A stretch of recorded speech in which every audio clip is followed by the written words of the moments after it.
नमस्कार, hello and welcome. मैं हूं आपके साथ मोनिका ठाकुर और मेरे साथ हैं हमारे cricket expert Rajiv.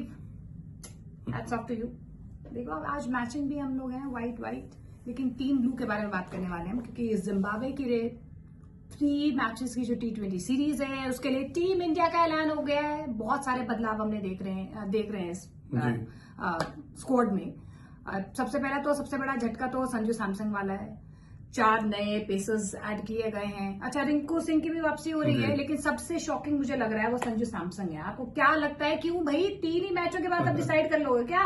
World cup जिताया उन्होंने, तो हम तो बोले ही नहीं अभी तक। बिल्कुल। और मोनिका ये बहुत जाती वाली बात है क्योंकि एक खिलाड़ी जो भी आपसे 3 महीने पहले पीछे चले जाए, यानी आईपीएल से ठीक पहले तो वर्ल्ड कप विनिंग टीम के सबसे बड़े मैच विनर थे, यानी कि प्लेयर ऑफ द टूर्नामेंट थे। लगातार बैक टू बैक 3 बड़ी इनिंग्स, और जब भारतीय टीम क्वालिफाई करने की स्थिति में भी नहीं था वहां पे उन्होंने आके बहुत शानदार बल्लेबाजी की।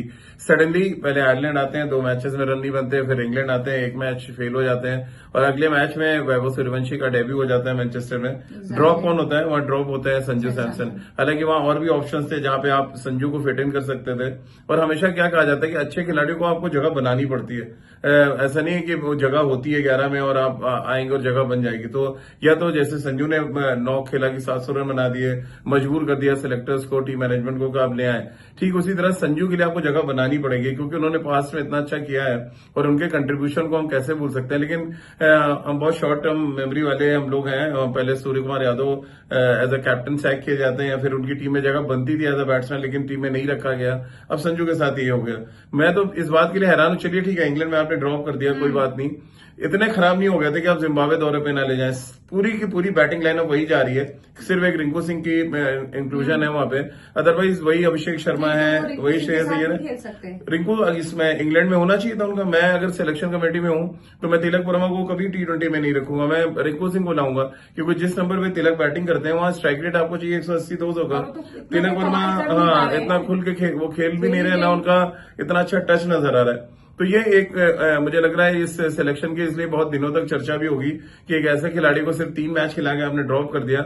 उसका कॉन्फिडेंस पहले तो खराब हुआ मैनचेस्टर में, अब आपने एकदम कहते हैं ना जमीन पे ला दिया संजू सैमसन को, और मजबूर कर रहे हैं कि वो कुछ ऐसा स्टेप उठा लें जो शायद फैंस एक्सेप्ट ना कर पाए। मैं इशारा कर रहा हूँ संन्यास की तरफ, क्योंकि देखिए ऑलरेडी 30+ हैं वो, और हम सब जब ये एक तरफ ये देखते हैं कि संजू एक आइडियल T20 ओपनिंग बैट्समैन है, और सडनली आपको वैभव सूर्यवंशी मिलते हैं और आप फिट इन कर लेते हैं संजू और उनको ड्रॉप कर देते हैं, ये कतई ठीक बात नहीं है। मुझे लग रहा है हर किसी को रिस्पेक्ट चाहिए मोनिका आज की डेट में। अगर आप उनको रिस्पेक्ट नहीं दे रहे हैं तो ये एक बड़ी प्रॉब्लम है, न सिर्फ संजू के लिए बल्कि हमारे सिस्टम पे भी एक बड़ा सवाल उठता है। लेकिन राजीव, आपको मतलब मुझे लगता है कि अभी जो सिलेक्टर्स देख रहे हैं वो कंसिस्टेंसी बहुत देख रहे हैं और प्रयोग बहुत ज्यादा देख रहे हैं, एक्सपेरिमेंट्स कर रहे हैं। क्या इसे हम एक दूरदर्शिता वाली सोच बताएं? क्या मैसेजिंग है 2028 के लिए? वर्ल्ड कप से पहले जितने एक्सपेरिमेंट टीम में कर सकते हैं या बदलाव कर सकते हैं, वैसे बदलाव किए जा रहे हैं, इसीलिए इस तरीके से किया जा रहा है सिलेक्टर्स की तरफ से, या there something else to it?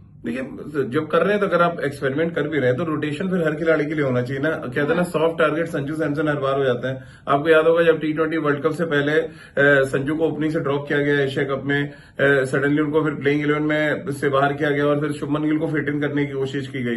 अब शुभमन उस पैरामीटर को मैच नहीं कर पाया, जो टेम्पलेट चाहिए था टीम इंडिया को उससे मैच नहीं कर पाया, और उनको वर्ल्ड कप से ठीक पहले ड्रॉप कर दिया गया। फिर अभिषेक खेलते रहे और उनके ओपनर्स चेंज होते रहे, लेकिन फाइनली जब संजू आया उसके बाद टीम का सही कॉम्बिनेशन हुआ और हमने वर्ल्ड कप जीता। तो हम बार बार ऐसे एक्सपेरिमेंट्स करेंगे फिर तो थोड़ी सी प्रॉब्लम है।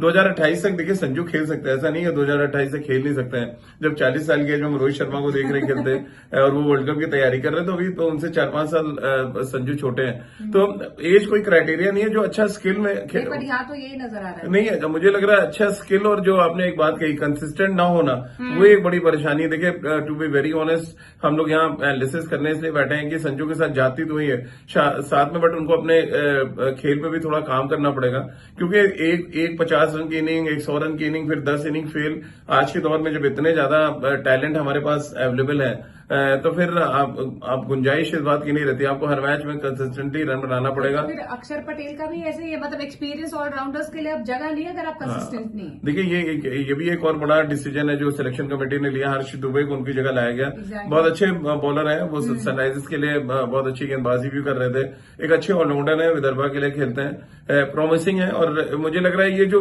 बॉलिंग वाला लॉट है वहां तो जरूरत भी थी मोनिका, क्योंकि इंग्लैंड में देखे ना आप, जो भी मैच हम हारे या आयरलैंड में हारे, बॉलर्स की वजह से हम हार रहे हैं वहां पे। तो बॉलिंग को तो आपको स्ट्रेंथन करना पड़ेगा, और साथ ही ये देखना पड़ेगा कि आपके T20 स्पेशलिस्ट है कौन। इस टीम में देखिए लिया है मयंक यादव आ गए, प्रिंस यादव इंग्लैंड में ऑलरेडी खेल रहे हैं तो वो रहेंगे साथ में। फिर यश ठाकुर आया है, और एक अशोक शर्मा है जो इंडिया के फास्टेस्ट बॉलर्स आज के डेट में रेट किया जा रहा है। तो एक अच्छा मुझे लग रहा है ये जो लॉट है जिसको जिम्बाब्वे में देखना मजा आएगा, लेकिन वो टीस जो है खटकती रहेगी कि काश संजू होते हैं यहाँ पे। वैभव सूर्यवंशी है टीम में, अच्छी बात यह है, और वैभव सूर्यवंशी को जितने मौके मिले मुझे लग रहा है अलग अलग देशों में जाके खेलने का उतना ही मजा आने वाला है उनको देखिए। श्रेयस अय्यर भी उतना कोई कमाल नहीं कर पा रहे हैं, लेकिन हाँ ये जरूर है कि उन्होंने बहुत अच्छा आईपीएल में प्रदर्शन किया, और ये वजह है कि अभी उन पर भरोसा किया जा रहा है। अभी तो 2 ही उन्होंने T20 को लेकर कप्तानी की है, लेकिन हाँ उनकी कप्तानी को लेकर आप अभी फिलहाल ये कुछ कहना चाहेंगे? ये ऐसा सवाल है ना मोनिका, हर कोई जानना चाह रहा है, क्योंकि मतलब क्या है, क्या मुझे समझ नहीं आ रहा। मतलब या तो मैं कुछ ज्यादा नहीं आपका सवाल बहुत अच्छा है, नहीं बहुत अच्छा सवाल है, क्योंकि देखिए अभी सिर्फ 4 मैच उन्होंने खेले, 3 मैच वो हार गए, एक में रिजल्ट नहीं आया। तो अभी जीत का कहना है ना, जीत हाँ अभी जीत पर से कहते हैं ना मुंह दिखाई हुई नहीं है जीत के साथ उनकी, तो वो बहुत जरूरी है।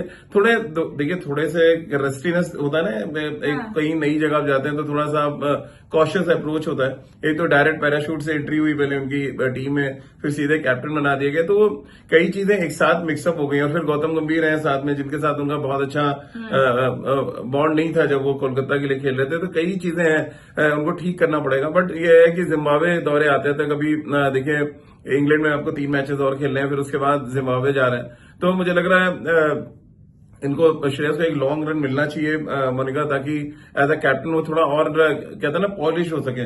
तभी वो जो हम आईपीएल में जितनी तारीफ करके उनको ले आए थे इंडियन टीम की कैप्टेंसी के लिए, हम सबने भी बड़ा मोर्चा सा खोल रखा था कि उनको कप्तान बनाया जाए। कप्तान तो बन गए, बट अभी तक जो 4 मैचेस कप्तानी किए वो अप टू द मार्क नहीं कहेंगे, और शायद 10 में से अगर आप पॉइंट कहेंगे तो 5 ही नंबर दिया जाएगा। लेकिन फिर राजीव इसमें तो ये भी आ गया ना कि क्या आपका क्राइटेरिया चयन का, सिलेक्शन का आईपीएल बन गया क्या? अब वो जो T20 वर्ल्ड कप में या वर्ल्ड कप में जो जिस खिलाड़ी ने मतलब पालन हारे थे, वो आपके मतलब जहां फंस गया मैच वहां संजू सैमसन सबसे आगे हो गए। मतलब क्या आप आईपीएल क्राइटेरिया हो गया क्या?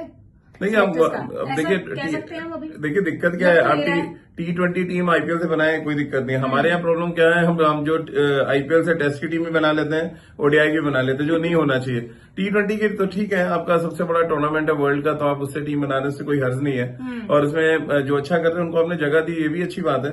बट ये भी देखना चाहिए कि जो पहले से टीम है उनकी बेचारों की क्या गलती है। अब सपोज अभिषेक के बारे में बात हो रही थी कि अभिषेक को ड्रॉप करके वो खिला देना चाहिए, लेकिन उन्होंने इंग्लैंड में 2 बैक टू बैक 50 बना दिए। वही मैं कह रहा हूँ कि अभिषेक ने तुरंत मौके को बनाया कि यार मेरी बात चली, मैं चांस ही नहीं दूंगा कि मेरे को ड्रॉप करने की सोचें। संजू के साथ थोड़ी ये प्रॉब्लम है कि जब उनका लय बिगड़ता है तो पूरी तरह बिगड़ जाता है, और जब लय में आते हैं तो फिर वो वर्ल्ड के बेस्ट दिखते हैं। और ये एक बीच की लाइन जो उनके पास नहीं है, वो बड़ी प्रॉब्लम है उनके करियर में। जब वो ड्रॉप हुए उसके पीछे रीजन यही रहा है कि 4 मैच 5 मैच में इतने अगली तरीके से आउट होते हैं, लगता है वो बैटिंग ही नहीं आती, और सडनली जब वो फॉर्म में आते हैं तो उनसे लगता है बड़ा बैट्समैन कोई नहीं है। तो ये कुछ चीजें मुझे लग रहा है जो हमेशा संजू को साथ प्रॉब्लम क्रिएट करती रही है, और जिम्बाब्वे सिलेक्शन में भी ये प्रॉब्लम आड़े आई है। जब सिलेक्टर्स ने सोचा होगा कि उनको अगर ड्रॉप कर रहे हैं तो और जब ड्रॉप कर रहे तो आपका जो ऑप्शन है शायद उनसे बेहतर है, इस वजह से संजू ड्रॉप हो गए। अच्छा, तो फिर जिम्बाब्वे के लिए जो ये बोलर्स का स्क्वाड अभी जो नया आया है, खासतौर पर सारे पेसर्स ऑलमोस्ट ही, हाँ वरुण चक्रवर्ती पुराने हैं, बाकी सारे बॉलिंग अटैक तो पूरा ही, शिवम दुबे है। को आप कैसे देख रहे हैं? देखिए होना चाहिए खासतौर जिम्बाब्वे, देखिए जिम्बाब्वे में भी आप एक्सपेरिमेंट नहीं करें तो कहाँ करेंगे। तो अभी तो आपको तो फॉर श्योर है कि ऐसे हमारे जो यंग फास्ट बॉलर्स हैं उनको तो बिल्कुल लेके जाना चाहिए, थोड़ा सा मदद भी मिलेगी, थोड़ा कहते हैं ना ब्रॉड शोल्डर्स के साथ गेंदबाजी भी कर सकेंगे, और मार पड़ने का डर ठीक है T20 में मार पड़ती है, बट आप जाके इंटरनेशनल क्रिकेट में जब एक्सपीरियंस होंगे तभी आप जब बड़ी टीमें आएंगी जैसे इंग्लैंड और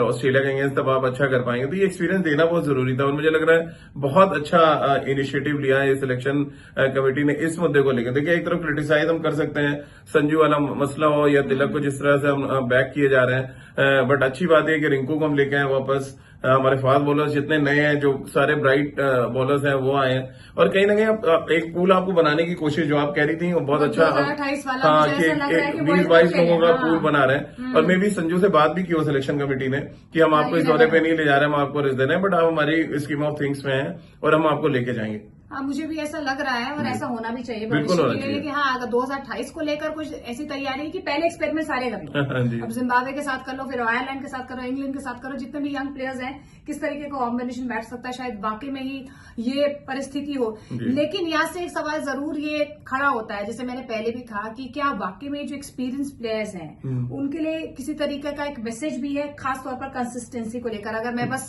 रैप अप करने की कोशिश करूँ उसके बाद। बहुत अच्छा सवाल है मोनिका ये। मतलब देखिए, जब तक आप कंसिस्टेंट नहीं, और आज के दौर में जब T20 फॉर्मेट में हमारे पास कहते हैं ना भंडार है, आप कहीं से भी प्लेयर उठा के खिला सकते हैं, तो वहां पर फिर तो लड़ाई वही आती है ना। आपका पैमाना क्या होना चाहिए? हम नेट्स पे बहुत अच्छा खेल रहे हैं जब आप टीम के साथ हैं, और टीम में आने के लिए आपको जो भी मैचेस मिल रहे हैं, डोमेस्टिक हो या IPL हो, वहां पे आप ऐसा परफॉर्मेंस कर दें कि बाकियों से आप 19 नहीं 21 नजर आए, जो वैभव ने किया। वैभव ने एक बहुत बड़ा बेंचमार्क सेट कर दिया है, और वो उस बेंचमार्क को मैच करना आजकल मुझे लग रहा है कितना भी बड़ा बैट्समैन है उसके लिए बहुत बड़ा चैलेंज। तो कंसिस्टेंट होना, और जब आपको जगह मिल रही तो उसको पकड़ के रखना। आप सीमेंट कहते हैं ना, फेविकॉल का जोड़ लगा लें, ऐसा पक्की कर लें आपको जगह की दोबारा कोई हिला ना पाए। उम्मीद हम यही कर रहे हैं कि जिम्बाब्वे के साथ जो T20 की 3 मैचेस की सीरीज है उसमें बहुत बेहतरीन इंडिया करे। हालांकि आयरलैंड और इंग्लैंड के खिलाफ उतना कोई बेहतर हम अभी तक नहीं हुआ, अभी तक बेहतर नहीं हो पाया। उम्मीद हम यही कर रहे हैं कि 23, 24, 25 जुलाई शायद, या उसके बाद की जो भी सीरीज है इंडिया की, वो बेहतर करें। संजू सैमसन को लेकर अभी भी कहीं ना कहीं दो मत हैं चीजों को लेकर, लेकिन कंसिस्टेंसी मुझे लगता है कि एक प्लेयर के साथ होनी चाहिए फॉर हिज गेम, और आगे आने वाले वक्त मुझे लगता है कि कुछ बहुत बेहतर सभी पूरी टीम के लिए होगा एज अ कॉम्बिनेशन, अगर नए ब्राइट प्लेयर्स को आप ऐड कर दें। आज के लिए इतना ही। नमस्कार, थैंक यू, बाय बाय।